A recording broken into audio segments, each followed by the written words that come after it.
Gary McMurtrey, McCall, Idaho, 1973, and my last year was Fairbanks, 1985. And what's your date of birth? February 16th, 46, 2 days ago. And do you know that you're being video recorded? Uh-oh. Yeah. Okay. Just as long as it doesn't get on the news. Okay. All right. Where were you born? Fort Worth, Texas. And where were you raised? Pretty much, my dad was in the Air Force, and we traveled around a lot. Basically, Colorado is my home state. My legendary state is Alaska. And where'd you get your, like when you were growing up, your first exposure to outdoors things? Where'd you pick that up? My dad loved trailers, and I'm the first civilian, if not the first, the youngest civilian to go up the AlCan highway. The military opened it up in the spring, military built it of course, opened up the spring of 1948, and I was 2 years, 2 months old. My dad was stationed at Ladd Field. He changed the name to Fort Wainwright, which Alaska Jumpers are there now. We drove with my parents. My dad went there. My mom and their dad, my grandfather, drove a 46 Dodge with a Jeep trailer up the AlCan right after it was open to civilians. Well, did your dad work up on the Alaska end of that air bridge from Great Falls? No. He was in the South Pacific. He was a career South Pacific, and then he came back to. He had a field officers. He needed a field. What do you call them? Field officers. Brought him back to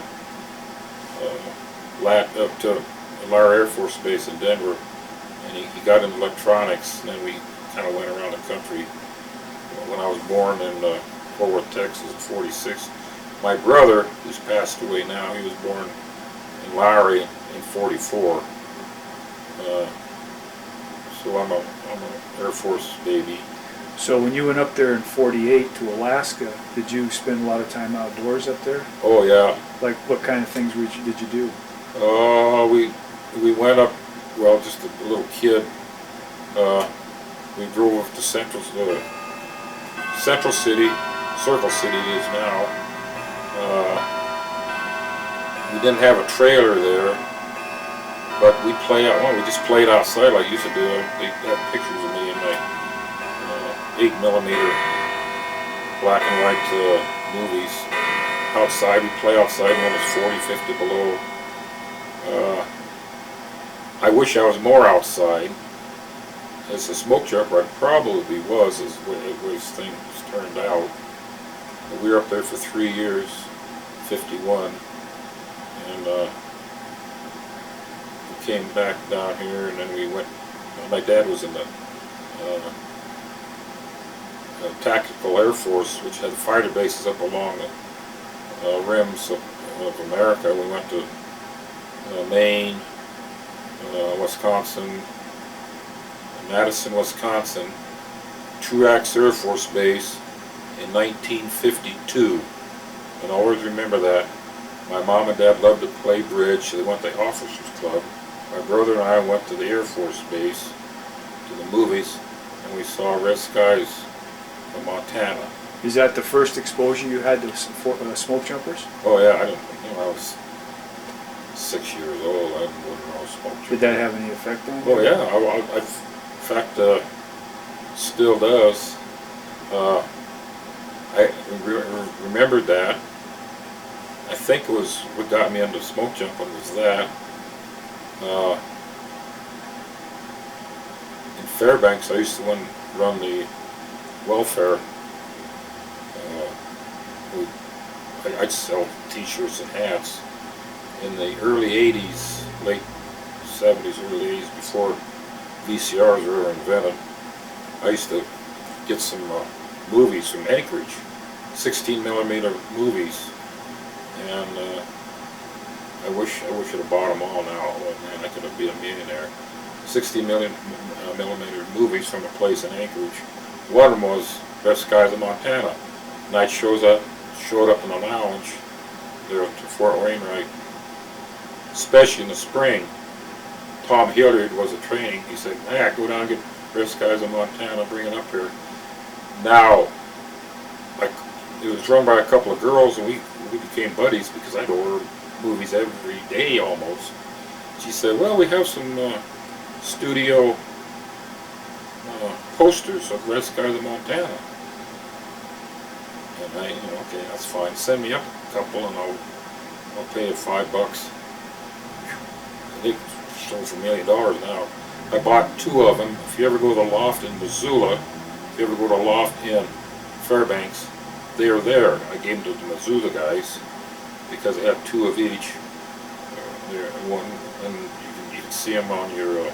I'm sure every jumper should have a copy of Red Skies of Montana. So where'd you finish high school at? Arvada. I was an Arvada Redskin. You can't say that is that in anymore. Colorado? Yeah, it's a suburb of Denver. Okay, and then you finished high school. Then what happened next? That was about 64. 64. Okay. And I went to the Air Force. In fact, I joined the Air Force about 2 days before I graduated. My dad was in the Air Force, and I thought, I'm too dumb to go to college. I didn't know when I was going to go to college anyway. So I went to Lackland Air Force Base, and I was a weather observer. They don't make those anymore. Too high tech. So at Lowry Air Force Base, and they closed Lowry there in Denver, 65, 66, and I was 20 years old, and they said, people close said, "Well, you go anywhere you want to. Where do you want to go?" "I think I'll go to Vietnam." Oh boy. "You're my boy." So I went over there, and for 2 years. What year did you go? May. I landed at Tonsanute Friday the 13th of May. I was there for 2 years. 66? Yeah, 66 through 68. Okay. And my first year I was there, they said, "Well, you're here for a year. We're going to send you to SAC headquarters in Omaha." I said, "I don't want to go there. Man, you have to salute. Everybody's an officer. I'm going to be down in a hole for 10 days working machines in the weather. Man, this is all right. In fact, I'll lose my $80 a month combat pay if I left." Yeah, I can't say you never had a good time in Vietnam, but I was doing all right. So I re-upped and I spent another year there. And then I came back to Denver. And this is where my outside really got going. My brother was a silviculturalist at Colorado State University, and he worked up at Dillon, Colorado in the summer for the Forest Service. And I said, okay, well, I can do that. So I got that job for 3 years. We'd go out cutting down bug kill. And we were right in the middle of, before I-70 was built. And Vail was starting to get going, and Breckenridge. The ski area was just starting to form up.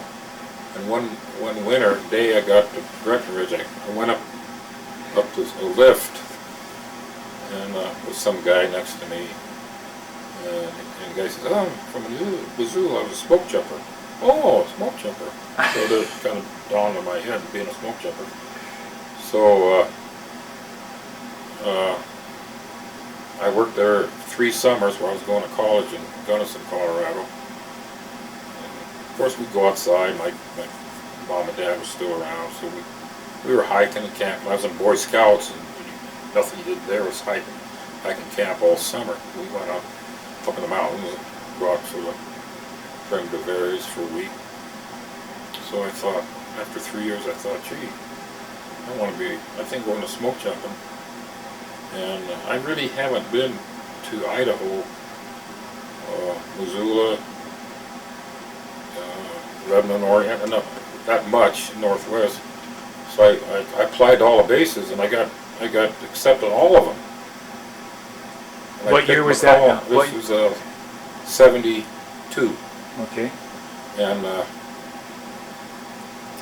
I said, gee, where do you want to go? Idaho. Well, my mom was born in Idaho, so I guess I'll go to Idaho. So I went to McCall. I really loved it up there.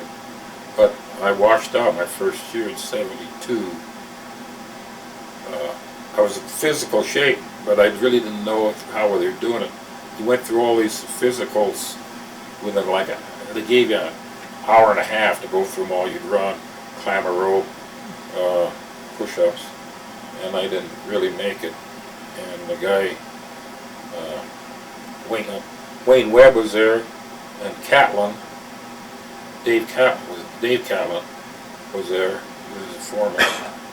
And I said, Catlin said, well, we got to send you down the road, but we have a hotshot crew down at Thorn Creek Hotshots just outside of town, going to Mount Brundage, which is a ski area there in McCall. I said, okay, we can hotshot crew. I really weren't, I wasn't on too many fires. Colorado at that time, not like now, didn't have too many fires. So I went on hotshot crew that summer. I loved it.